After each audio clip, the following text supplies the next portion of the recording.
Buongiorno amici podisti. Michela non ci ha lasciato, è solo temporaneamente assente, per cui la ritroverete alla prossima puntata e sono qua io a darvi il benvenuto in questa nuova puntata di Run TV.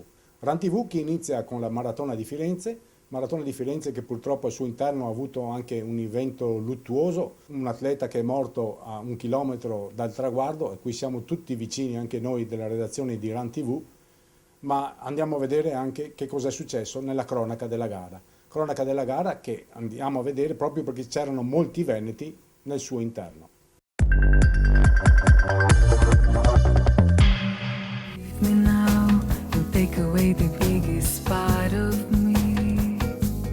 Tripletta keniana in campo maschile all'edizione numero 31 della Firenze Marathon. A vincere col tempo di 2:09:55, che rappresenta il quarto tempo più veloce di sempre nella storia della manifestazione, è stato Asbel Kipsang, all'esordio in maratona. Al secondo posto, non distante dal vincitore, è stato Omari Levi Matebo, che ha chiuso con un ritardo di 25 secondi. Terzo, William Kibor, che ha concluso in 2:15:20. Primo italiano, Domenico Ricatti, ottavo in 2:20:01. Tra le donne ha vinto l'etiope Bizoyeu in 2:31:28. Secondo posto per la keniana Grace Momanji a 1:33. Poi l'altra keniana, Wambui Murigi a 5:40.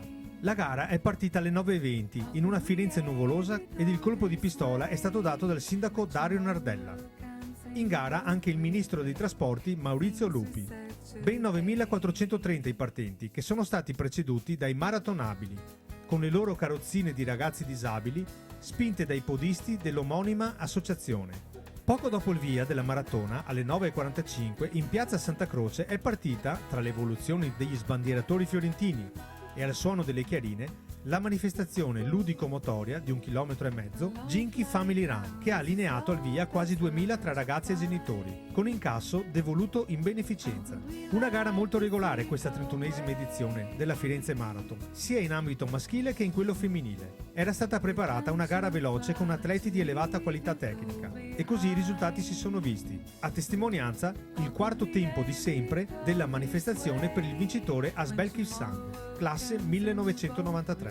Regolare anche la gara di Domenico Ricatti. L'azzurro però era atteso ad un riscatto dopo la delusione europea e ha chiuso in 2:20:01. Felice per aver finito la competizione, ma comunque lontano da un tempo di rilievo e dal suo primato personale. A tutti coloro che hanno completato il percorso, all'arrivo è stata messa al collo la medaglia ricordo di questa edizione, firmata dall'artista fiorentino Enrico Baldelli, dedicata quest'anno a Michelangelo Buonarroti nell'anniversario dei 450 anni dalla scomparsa.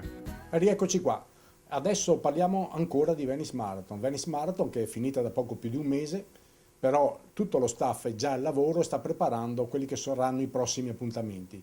Manuela Merlo, che è la detta stampa, ha già fatto un comunicato dove dà le prime notizie che andiamo a sentire subito.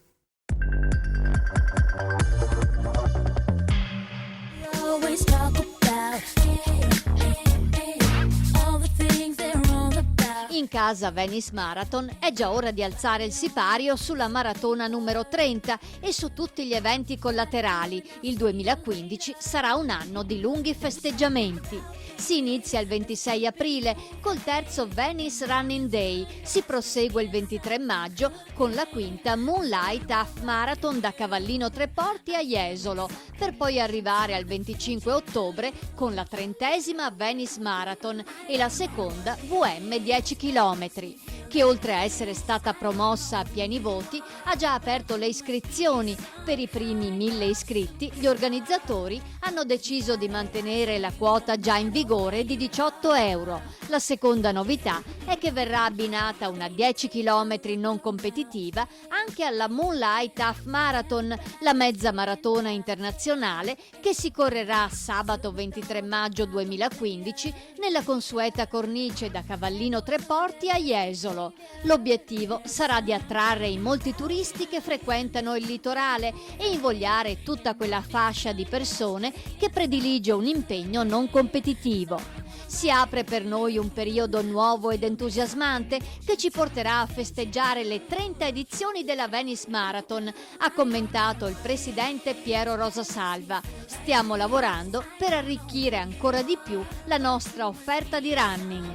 Nel frattempo, la raccolta solidale abbinata al Venice Marathon Charity Program 2014 ha quasi raggiunto la cifra record di 90.000 euro. Si può continuare a donare fino alla fine di novembre. Per maggiori informazioni venicemarathon.it. E sempre nell'ambito di maratone c'è un aspetto magari che non da tutti conosciuto, che è quello dei pacer.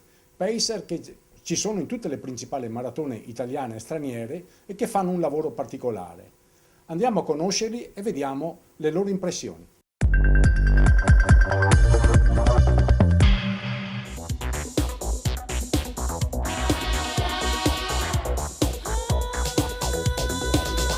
Corro per fare pace perché mi piace portare la gente che non ha mai avuto un'esperienza in maratona, trasmettere la mia esperienza a loro, cercare di fare meno fatica che si può e giostrando le forze fino all'arrivo.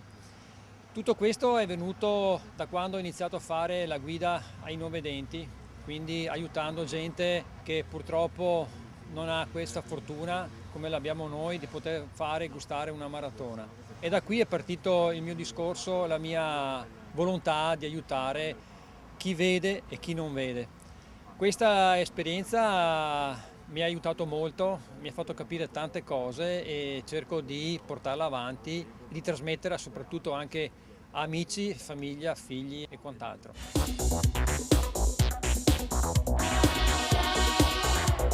Consigli per l'idratazione? Beh, innanzitutto partite già ben idratati, perché se partite già scarichi non è un bene. I ristori ovviamente vanno fatti tutti, non bevete neanche troppo perché riempite lo stomaco inutilmente, piccoli sorsi costanti, se fa troppo caldo cercate di rinfrescarvi con dell'acqua in testa, mi raccomando sali, non guastano, e magari qualcosa di solido a metà gara, non troppo assolutamente, altrimenti richiama sangue allo stomaco e non va più ai muscoli, dove è fondamentale e necessario. Allora, a prescindere dal fatto che si centri o meno l'obiettivo cronometrico che uno si è prefissato prima di partire, io credo che quello che non deve mai mancare sono le buone sensazioni che una maratona regala. È un impegno importante, è una sfida con se stessi, però non bisogna sentirsi insoddisfatti se le cose non vanno, perché comunque ci sarà sempre un'altra occasione per riprovarci e magari centrare l'obiettivo. Però, ripeto, non centrare l'obiettivo non è aver fallito, assolutamente. Fare il pacer non è un compito semplicissimo, richiede esperienza, competenza e c'è una certa responsabilità, bisogna tenere il gruppo unito, che alla partenza è abbastanza numeroso, bisogna aiutare tutti i runner, non dare strappi nell'andatura, aiutarli nei ristori e incitarli soprattutto alla fine. Perché ho scelto di fare il pacer? Essenzialmente perché mi piace essere vicino a chi corre come me e soprattutto per me il pacer è quella sorta di amico che non ti abbandona mai anche nei momenti di difficoltà e ti accompagna fino al traguardo.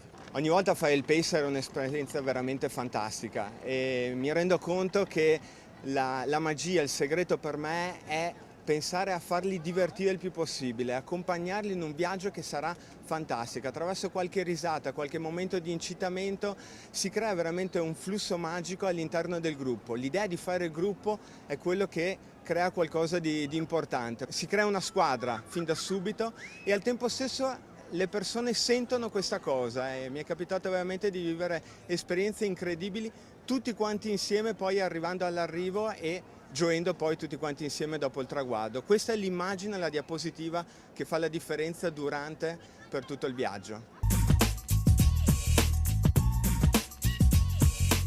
E adesso andiamo a conoscere Vito Vittorio, presidente del comitato provinciale della FIDAL di atletica leggera di Venezia, che ci parlerà dell'atletica giovanile e di come si sta sviluppando nel nostro territorio.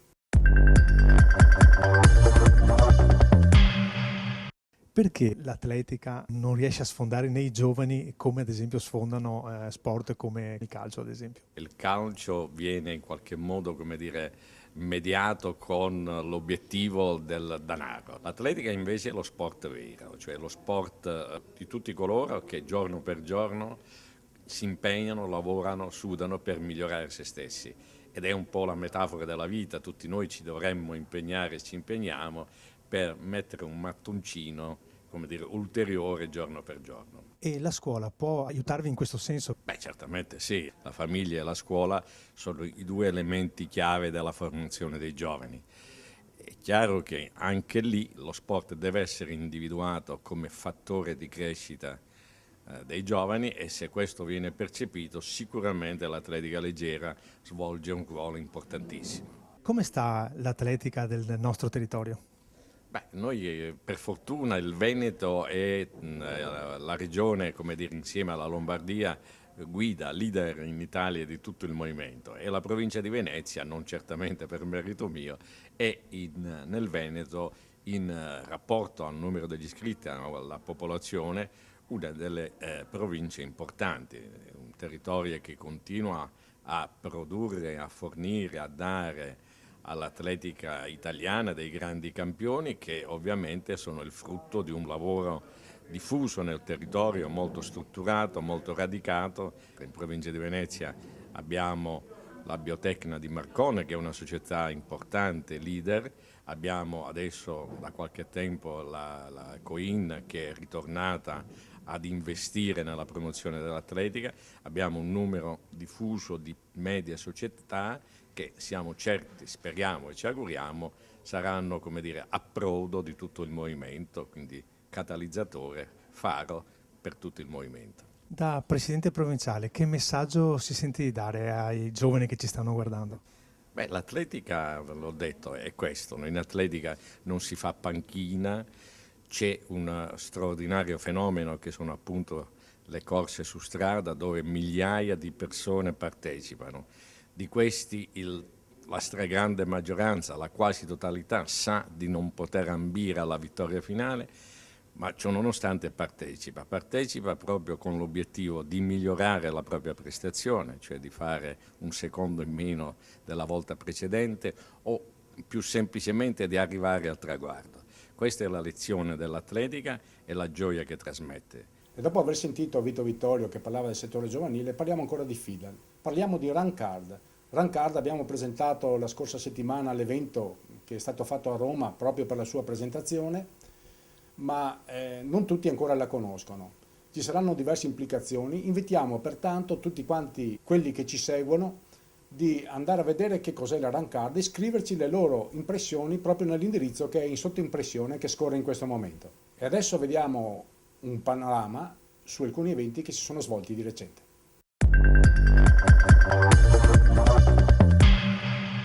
Si è svolta a Padova la Running Year, corsa non agonistica del progetto Correre Insieme della Fondazione Vodafone, organizzata in collaborazione con WISP Sport per Tutti e Gruppo Polis, per sensibilizzare l'opinione pubblica alla raccolta di fondi per il sostegno alle donne vittime della violenza. Donne in prima linea come la padovana Chiara Rosa, lanciatrice di peso, scelta quale testimonial dell'evento, ma alla manifestazione sui due percorsi di 5 e 10 km hanno partecipato anche molti uomini, capitanati dal triatleta azzurro Alessandro Fabian. In totale sono stati 2000 i partecipanti per dire no alla violenza sulle donne.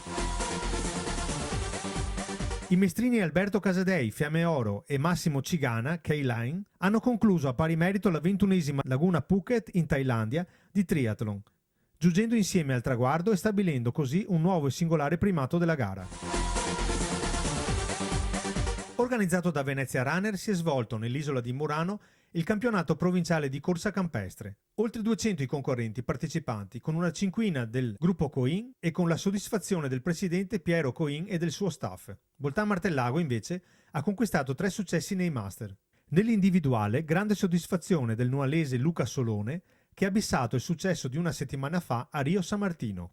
Parliamo sempre di rugby, del terzo tempo di rugby, ma anche nel mondo podistico il terzo tempo esiste ed esiste da sempre. Come sempre, quando finisce una gara, una competizione, una marcia, ci si ritrova tutti al ristoro dove si mangia, si beve qualcosa assieme, si chiacchiera, ci si diverte a stare assieme. Vediamo adesso ad Arre cosa è successo dopo la corsa.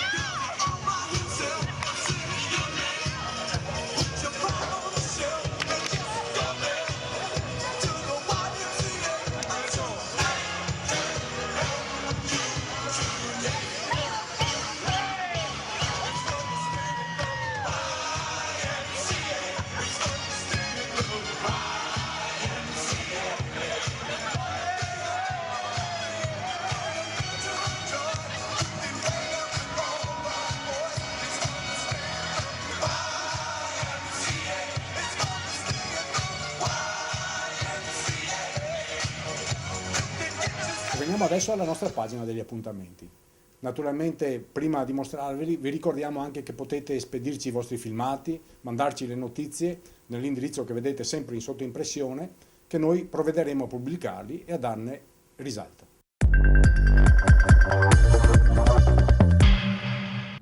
Ecco alcuni appuntamenti dei prossimi weekend. Domenica 7 dicembre. A Mira, corri con Babbo Natale. A Vidor, la favolosa Prosecco Run. A Zero Branco, corsa lungo il fiume Zero, chilometri 4, 7, 13 e 23. A Pianzano, raduno di San Nicolò, chilometri 7, 12, 21. Sempre in provincia di Treviso, a Castelli di Monfumo, staffetta su e dopo ai Castei. A Bolzano Vicentino, marcia dei Quattro Mulini. A Pedavena, corsa di Babbo Natale, chilometri 4 e 10. E sempre domenica 7, a Martellago, gara regionale di orienteering, valevole come prima prova dell'inverno veneziano 2015. Passiamo a lunedì 8, a Lendinara, sempre in provincia di Rovigo, camminata dell'Immacolata. A Solighetto, provincia di Treviso, marcia dell'Immacolata. A Montebelluna, corsa di Sant'Andrea. A San Giorgio delle Pertiche, Santa Claus Running. A Orgiano, in provincia di Vicenza, ultimo passo d'autunno, chilometri 5, 15 e 30. E maratona dei Colli Iberici. Nel weekend successivo, sabato 13 dicembre, a Cazzago di Pianiga, la 24 ore su tapirulan e spinning, con ricavato in beneficenza. Domenica 14 dicembre invece ad Arquà Petrarca, in provincia di Padova, marcia città di Arquà Petrarca. A Belluno Santa Claus Running, con Nordic Walking. A Camisano Vicentino, 10 miglia dell'Aurora. A Colonia Veneta, in provincia di Verona, marcia del Mandorlato, chilometri 6, 10, 18. A Fossalta di Piave, marcia della Pace, chilometri 5 e 11. A Mirano, in provincia di Venezia, cross di Mirano. A Quarto d'Altino invece Santa Claus Green Road. E infine a Padova, al Pala Indoor, meeting di Natale CSI. E adesso, nel salutarvi, passerò il testimone alla Michela che ritornerà la prossima settimana, ma assieme a lei avremo anche delle rubriche nuove. Avremo una rubrica medica che potrà dare consigli sia di dietologia, ma anche consigli di ortopedia o qualsiasi problema che interessi l'atleta. Bene, adesso prima di chiudere, nella copertina vi mostreremo un filmato che ci ha segnalato Francesco da Padova, che è particolarmente bello e suggestivo. A voi tutti, un arrivederci alla prossima settimana.